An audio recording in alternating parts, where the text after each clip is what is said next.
आज शारदीय नवरात्रि का पहला दिन मां प्रथम शालपुत्री के दर्शन पूजन को उमड़ी भीड़। मां मनसा देवी में की गई आकर्षक सजावट। दूर दूर से पहुंचे मां के भक्त। रामपुर तिराहा कांड शहीदों को सीएम ने दी श्रद्धांजलि। सीएम बोले आंदोलनकारियों की शहीद स्थल रामपुर में लगाई जाएगी प्रतिमा। शहीदों के बलिदान को हम कभी भूल नहीं सकते। उत्तराखंड में शुरू हुए 2 नए मेडिकल कॉलेज। अल्मोड़ा और हरिद्वार में एमबीबीएस की 200 सीटें मिली। कुल 625 सीटों पर पढ़ाई जारी। पुलिस और स्थानीय युवाओं के नेतृत्व में कलाडूंगी में सुरक्षा नशे के खिलाफ जागरूकता अभियान शुरू। पुलिस उप निरीक्षक ने गुड टच और बैड टच की दी जानकारी। राज्य में भारी बारिश से विकास निगम सहित कई अन्य विभागों की संपत्तियों को नुकसान। प्रशासन सभी विभागों की समन्वय समिति बनाकर दीर्घकालिक उपाय करने में जुटा। मानसून थमते ही चारधाम यात्रा ने पकड़ी रफ्तार। 20,000 से ऊपर पहुंचा रोज यात्रियों का आंकड़ा। अब तक 38 लाख श्रद्धालु कर चुके हैं दर्शन। आप देख रहे हैं के न्यूज, खबरों का सारथी।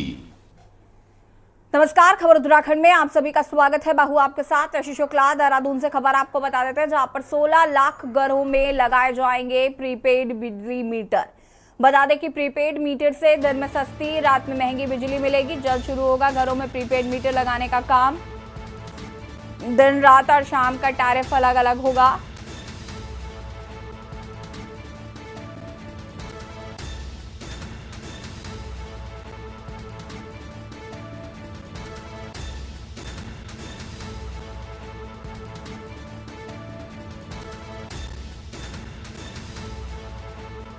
तो 16 लाख घरों में लगाए जाएंगे प्रीपेड मीटर।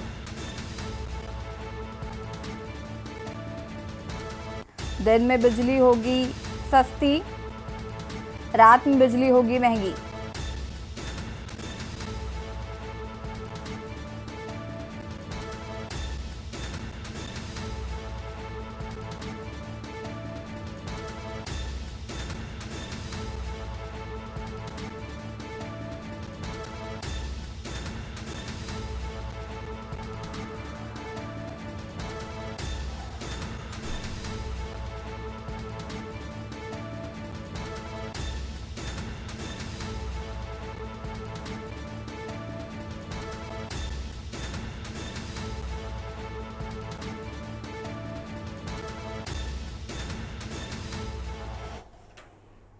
देहरादून से खबर, जहां पर उत्तराखंड से मानसून की हुई विदाई। प्रदेश में 98 दिन रहने के बाद मानसून की हुई विदाई।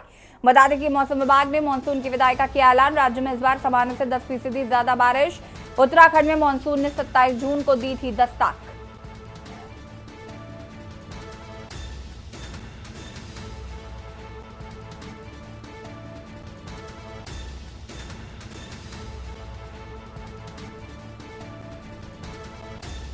प्रदेश में 98 दिन रहने के बाद मानसून की हुई विदाई।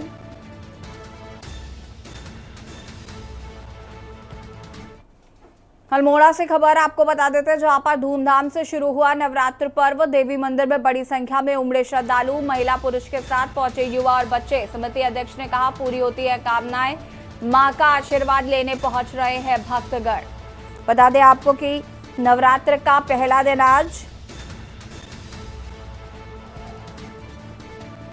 मंदिरों में सुबह से ही भक्तों की भारी भीड़ देखने को मिल रही है।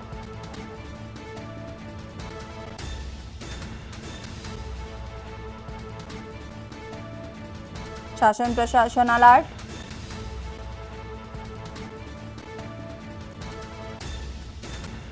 समिति अध्यक्ष ने कहा, पूरी होती है कामनाएं, भक्तगण दर्शन करने के लिए पहुंच रहे।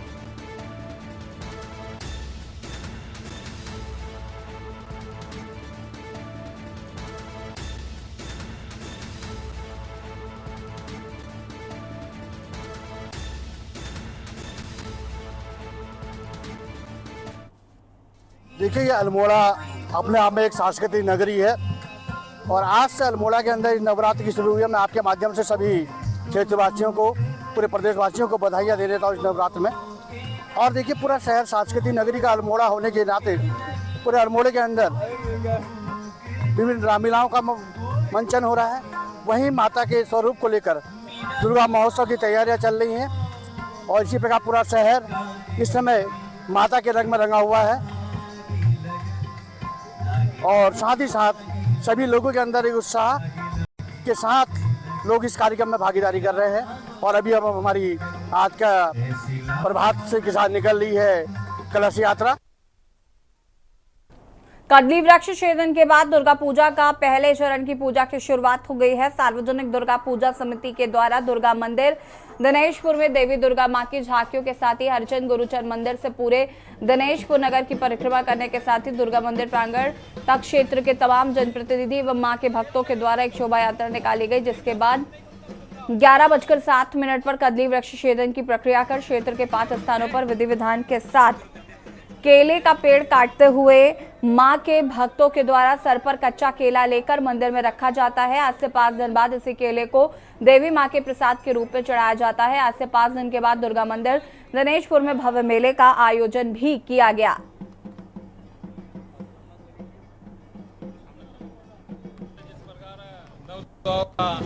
आह्वान करते हुए ये शोभा यात्रा निकल रही है और जिस प्रकार देवियों का आशीर्वाद सबको प्राप्त हो रहा है, सत्य की जीत की ओर हम सब विश्वास रखते हुए माँ दुर्गा का आह्वान करते हैं और उससे आशीर्वाद लेते हैं कि हम सब सुखी होकर देश सेवा में लगे रहें। ये शोभा भव्य शोभा यात्रा इस देश के भव्य आयोजन को और चार चांद लगा रही है। जय माता दी। आज नव दुर्गा का पहला दिन है और नवरात्रि का शुभारंभ। आप सभी को इस अवसर पर ढेर सारी शुभ मंगल कामनाएं। कल केला काटा गया था और ये केला इस केले को 9 दिन तक पूजा जाता है माँ के मंदिर में। और ये मान्यता है कि इन 9 दिनों में जो भी अर्पण माँ को करे उनको उसका लाख करोड़ गुना मिल जाता है। जय माँ दुर्गे। आज दुर्गा पूजा 2024 दुर्गा पूजा महोत्सव के तहत कदली छेदन कार्यक्रम था। कदली छेदन कार्यक्रम के तहत आज केले के वृक्ष को काटकर मंदिर में स्थापित किया गया है और आश्चर्यजनक तरीके से आज से 5 दिन बाद ये केले का परिशिष्ट जो है, केले का फल जो है अपने आप पक जाता है। और षष्ठी पूजा से 9 अक्टूबर से हमारे यहाँ पे दुर्गा पूजा की शुरुआत, इस वर्ष की पूजा की शुरुआत होगी। खबर लक्सर से, जहां पर आज से शारदीय नवरात्र की शुरुआत। देश दुनिया में 9 दिनों तक मां भगवती के 9 स्वरूपों की साधना की जाएगी। मान्यता है कि प्रथम नवरात्र पर मां भगवती का व्रत रखने के साथ ही कलश स्थापना से सभी मनोकामनाएं पूर्ण होती हैं। पंडित पवन कृष्ण शास्त्री ने कहा कि हिंदू धार्मिक मान्यता के अनुसार कलश स्थापना के बाद ही किसी भी देवी देवता की पूजा होती है। इसका कारण यह है कि कलश स्थापना विशेष मंत्रों एवं विधियों से किया जाता है।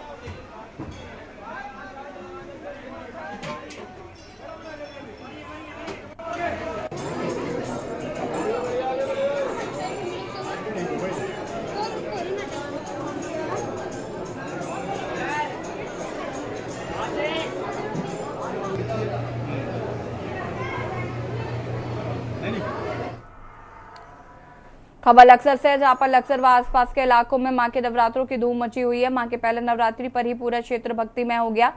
हर तरफ मां के जयकारे लग रहे हैं और मां के मंदिरों में पूजा अर्चना हो रही है और मंदिरों में मां के भक्तों की भीड़ देखने को मिल रही है। वहीं पर घरों में लोग कलश स्थापना करते हुए भी नजर आए।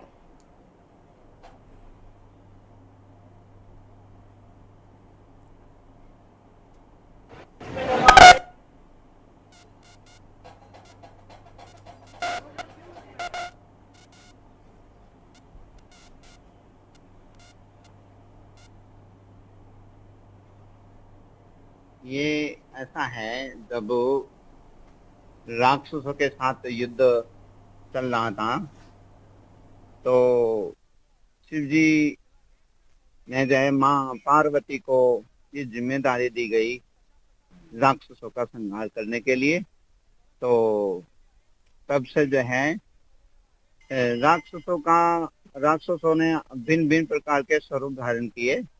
उसी प्रकार माँ ने भी भिन्न भिन्न स्वरूप धारण किए, इसीलिए 9 स्वरूपों में इनकी पूजा की जाती है। शैलपुत्री देखिए, उनकी शिवालिक पर्वतों में, यानी पर्वत की पुत्री होने के कारण इनको शैलपुत्री नाम पड़ा। और एक प्रकार से अगर जो ज्यादा गहराई में जाए तो ये प्रकृति है, सृष्टि है, वो उसी ने है ना अपना मानव का स्वरूप धारण करके राक्षसों का संहार किया। और हम लोग यानी जो जनमानस है आज का, वो अपने दुखों से छुटकारा पाने के लिए और अपने कल्याण के लिए, अपने मनोरथ साधने के लिए माँ को भिन्न भिन्न स्वरूपों में पूजते हैं। और बता दें आपको कि पूरे ही जिस तरीके से मां के भक्तों की भीड़ देखने को मिल रही है जगह जगह पर और भक्तों का तांता लगा हुआ है। यमुनोत्री से खबर आपको बता देते हैं, जहां पर राष्ट्रीय राजमार्ग डामता के पास देर रात एक बाइक दुर्घटनाग्रस्त हो गई। युवक और एक किशोर बाइक से नानबाग से डामता की ओर जा रहे थे। डामता के समीप उनकी बाइक हादसे का शिकार हो गई। मौके पर पहुंची चौकी डामता से पुलिस टीम ने रात रेस्क्यू कर एक घायल को निकाला था, जिसको उपचार के लिए सीएससी डामता में भर्ती कराया गया है। दूसरे व्यक्ति की तलाश जारी है। अपने आप का टेस्ट करो पहले।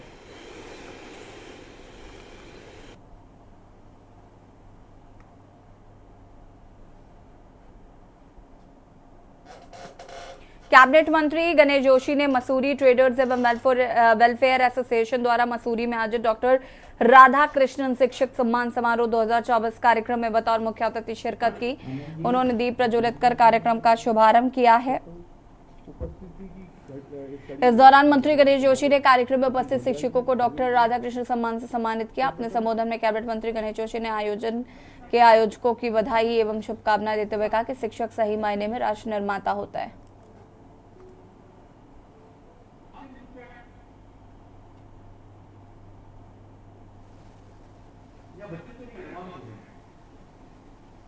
का विश्व गुरु बनने का जो सपना है, उसकी शुरुआत इसी कड़ी को। सबसे पहले तो मैं मसूरी व्यापार मंडल के अध्यक्ष रजत को बहुत शुभकामनाएं देता हूँ, बधाई देता हूँ। शिक्षकों के सम्मान में आज ये कार्यक्रम आयोजित किया, तो मैं बड़े कार्यक्रमों में जाता हूँ, लेकिन आज जो चेहरे यहाँ पर हैं, जो लोग यहाँ पर हैं, ये वो लोग हैं सुनार की तरह हमारे बच्चों को तराश तराश कर उनका भविष्य बनाते हैं। उनका सम्मान समारोह रजत जी ने यहाँ पर आयोजित किया है। इस सोच के लिए मैं इनको बधाई देता हूँ। और मैंने कहा ना कि शिक्षक समाज को दिशा देता है, बच्चे को भविष्य को बनाता है। इस अवसर पर मैंने उनसे अनुरोध किया कि शिक्षा के साथ साथ नैतिक शिक्षा और चारित्रिक शिक्षा का होना बहुत जरूरी है, जिसका आज ह्रास होता जा रहा है। खबर राजधानी से है, जहां पर एमडीडीए कॉम्प्लेक्स वन्यजीव सप्ताह के तहत विशेष प्रदर्शनी लगाई गई, जिसका उत्तराखंड के वन मंत्री सुबोध उनियाल ने शुभारंभ किया है। इस दौरान वन मंत्री सुबोध उनियाल ने प्रदर्शनी का जायजा लेते हुए लुप्त हो रहे वन्यजीवों के विभिन्न प्रजातियों का भी जायजा लिया और वन्यजीव के स्टैम्प पेपर का भी अवलोकन किया है।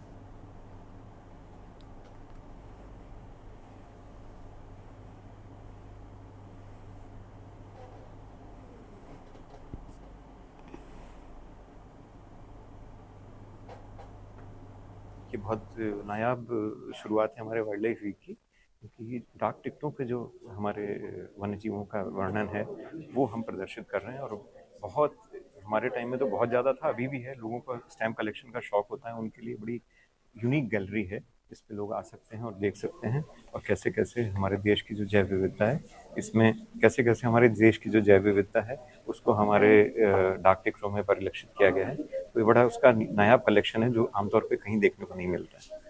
लोगों का भी इकोसिस्टम को मेंटेन करने में बहुत बड़ा रोल होता है। तो ये आम आदमी तक ये अवेयरनेस जाए कि हर जीव का कोई ना कोई प्रकृति में उसका कोई ना कोई रोल है जो इकोसिस्टम को मेंटेन कर रही है। और इसी दृष्टि से इन लोगों ने यहाँ पर जो हमारे इंडिविजुअल जो स्पीसीज है, कई आज का बल्चर्स है, आउल्स है, ईगल्स है, उनका इकोसिस्टम को मेंटेन करने में क्या रोल है, उसकी अवेयरनेस के लिए जो हम आज की नई पीढ़ी उसको समझे कि क्योंकि आज दुनिया के सामने सबसे बड़ा चैलेंज जो है वो क्लाइमेट में जिस तरह से क्लाइमेटिकल चेंजेज हो रहे हैं, जिस तरह ग्लोबल वार्मिंग है, जिस तरह ग्लेशियर्स पिघल रहे हैं और जिस तरह आज पूरी दुनिया जो ये पॉल्यूशन से चिंतित है, उसको लेकर के आज जरूरी है कि नई पीढ़ी के अंदर एक जागरूकता आए। उत्तराखंड गौ सेवा आयोग के अध्यक्ष पंडित राजेंद्र अथवाल ने प्रदेश में निर्माणाधीन गौशालाओं के कार्य में तेजी लाने के जिलाधिकारियों को निर्देश जारी किए हैं। पंडित राजेंद्र अथवाल ने जानकारी देते हुए बताया कि प्रदेश में चुनावों के कारण गौशालाओं के निर्माण में कुछ व्यवधान पैदा हो गया था, लेकिन अब उनके निर्माण में तेजी लाने के निर्देश दिए गए हैं।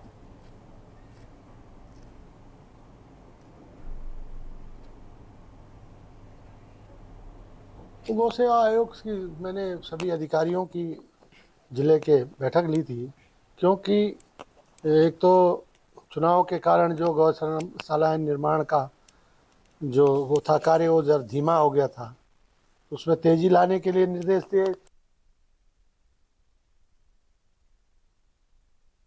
उत्तराखंड के प्रदेश कांग्रेस मुख्यालय में इंदिरा प्रदर्शनी फेलोशिप कार्यक्रम के तहत शक्ति अभियान की शुरुआत हुई, जहां पर इस दौरान कार्यक्रम के संयोजक नंदनी आर्य सहित कांग्रेस के प्रदेश उपाध्यक्ष सूर्यकांत धस्माना, युवा कांग्रेस के प्रदेश अध्यक्ष सुमित्र भुल्लर व पार्टी के अन्य पदाधिकारी मौजूद रहे।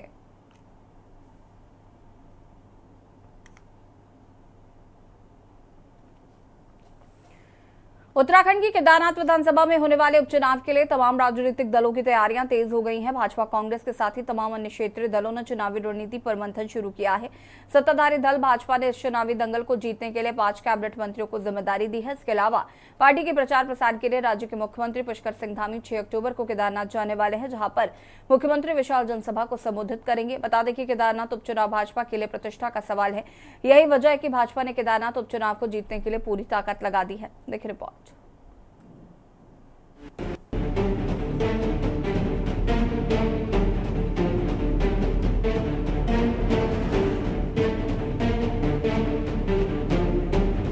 केदारनाथ उपचुनाव का समय जैसे जैसे नजदीक आ रहा है, वैसे वैसे तमाम राजनीतिक दलों की तैयारियां तेज हो गई हैं। इसी के तहत भाजपा ने पार्टी के 5 कैबिनेट मंत्रियों को केदारनाथ की जिम्मेदारी सौंपी है।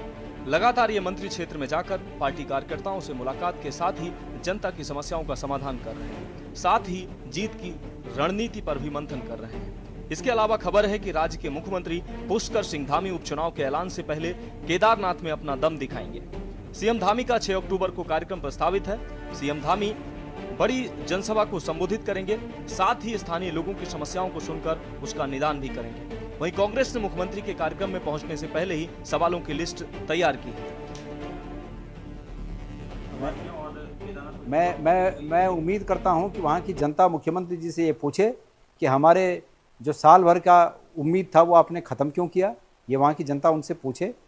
मैं उम्मीद करता हूँ मुख्यमंत्री जी से कि मुख्यमंत्री जी बद्रीनाथ केदारनाथ मंदिर समिति के 20 साल से जो लोग वहाँ पर बड़े मुश्किल से जीवन यापन कर पा रहे हैं, नौकरी के तौर पर 10,000 5,000 में नौकरी कर रहे हैं, बद्रीनाथ मंदिर समिति में मेरे बनाए हुए कानूनों के आधार पर उनको परमानेंट करे। जो कानून मैंने बनाए थे, मैंने ये कहा था कि जिनको 5 साल हो जाएगा उनको इतना, जिनको 10 साल हो जाएगा उनको इतना, जिनको 15 साल हो जाएगा उनको इतना, और जिनको 15 से ज़्यादा हो जाएगा उनको 100%। हम पदों को सृजन नहीं कर सकते, उसमें राज्य सरकार की ज़रूरत है, लेकिन पदों के सृजन के बिना हम सृजित पदों के समान ही उनको वेतन भत्ते दे सकते हैं। ये तो हमारे हाथ में था, मतलब मंदिर समिति के हाथ में है। तो उस नियम को लागू करें जो मैंने बोर्ड में पास कराया, उसको लागू करें और वहाँ के कर्मचारियों को राहत दें। देखिए, ऐसा है केदारनाथ विधानसभा में उपचुनाव की तैयारियां चल रही हैं और भाजपा की पूरी तैयारियां हैं। पिछली बार भी ज्यादा वोटों से हम इस बार केदारनाथ को जीतेंगे और हमारा सदस्यता अभियान भी वहाँ फुल जोरों पर चला हुआ है। बहुत सारे सदस्य हमारे वहाँ पे लगातार बन रहे हैं। प्रत्येक कार्यकर्ता की हमने वहाँ पे ड्यूटी लगा रखी है और हर पूरे प्रदेश के अंदर, पूरे देश के अंदर सदस्यता अभियान चल रहा है। और उत्तराखंड में तो 15 लाख से ज्यादा आंकड़े हमारे हो चुके हैं और हम आगे की तरफ जो है और ज्यादा बढ़ रहे हैं। हर व्यक्ति भाजपा से हाथ जोड़ना चाह रहा है। जिस तरीके का जो यहाँ पे कांग्रेस पार्टी जो दावे कर रही है वो बिल्कुल खोखले हैं, क्योंकि इनके ना टीम के लोग ना इनकी टीम्स कहीं भी केदारनाथ में दिखाई नहीं दे रही है। आपको बता दें कि केदारनाथ से भाजपा विधायक शैली रानी रावत का 9 जुलाई को निधन हो गया था, जिसके बाद अब कभी भी उपचुनाव की घोषणा हो सकती है। वहीं केदारनाथ उपचुनाव से पहले भाजपा ने यहाँ बड़े स्तर पर सदस्यता अभियान चलाया है, जिसके तहत 30,000 नेताओं को सदस्य बनाने की जिम्मेदारी सौंपी गई थी। उन्होंने 1 महीने में मात्र 17,000 सदस्य ही बनाए हैं, जबकि पार्टी ने 30,000 सदस्य बनाने का लक्ष्य निर्धारित किया था। वहीं भाजपा प्रदेश महामंत्री आदित्य कोठारी ने बताया कि आजकल पहाड़ी क्षेत्र में कामकाज का सीजन चल रहा है। लोग इन दिनों फसलें निकालने में व्यस्त हैं, इसलिए सदस्य बनाने में समस्या आ रही है। वहीं कांग्रेस इसके पीछे अलग ही तर्क दे रही है।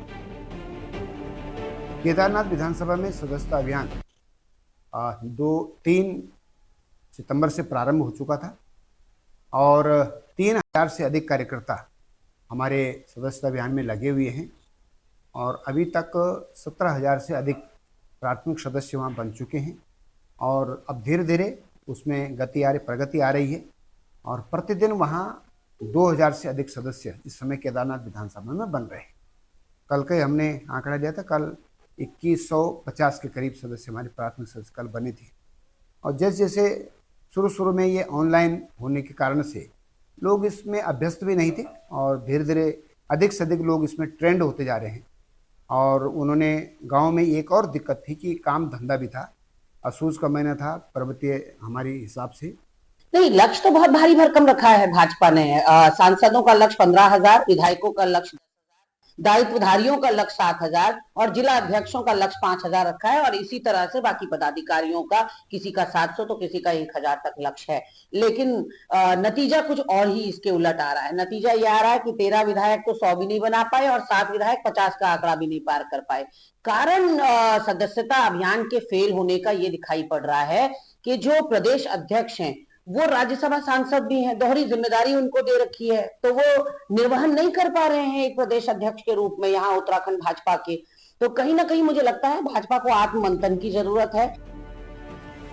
कुल मिलाकर केदारनाथ उपचुनाव भाजपा कांग्रेस के लिए बेहद ही महत्वपूर्ण उपचुनाव है।